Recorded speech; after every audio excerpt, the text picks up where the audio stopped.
No, I have a group that I'm involved in, and they do that. So we have meetings like twice a week, and it always starts with, all right, what's the wins? Let's hear the wins. And sometimes you get, there's people in those groups that are further along in their journey than you are, and they're celebrating this, they landed a $30,000 client, or they, some big thing that, yeah, that really sounds like a big win. And I know I would always keep my mouth shut, for a while because, I wasn't at the same level with that. And then finally I was like, okay, I had little wins that were inside me.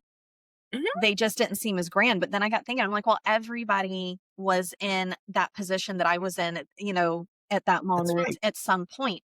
So I decided, I am. And I'd be like, all right, I'm going to do it. I have a little win. My little win was that I was just like crying to my friend, bawling my eyes out the first half of the day because everything seemed to be falling apart, and got, got my mind straight, went back and ended up booking 3 discovery calls. And I mean, like, and that was the win. I sat there, I did the steps that I was supposed to do to try to realign and get everything back, and then discovery Exactly. calls. Now it's all been going well. And I was like, man, everybody's going to sit there and think that's like a stupid win, kind of thing. But you know what? It wasn't. Like everybody was like, "Oh my gosh, that is, that's It's fantastic." huge. Yes, and it's like you had the Yes. breakthrough. Sometimes the smallest steps at the beginning, because once you gain momentum, Mhm.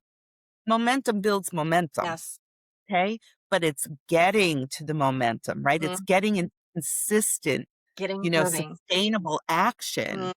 that is the hard part. And that's part of what I teach. Yeah. And I also always say to people, don't compare your Mhm. beginning to someone else's middle.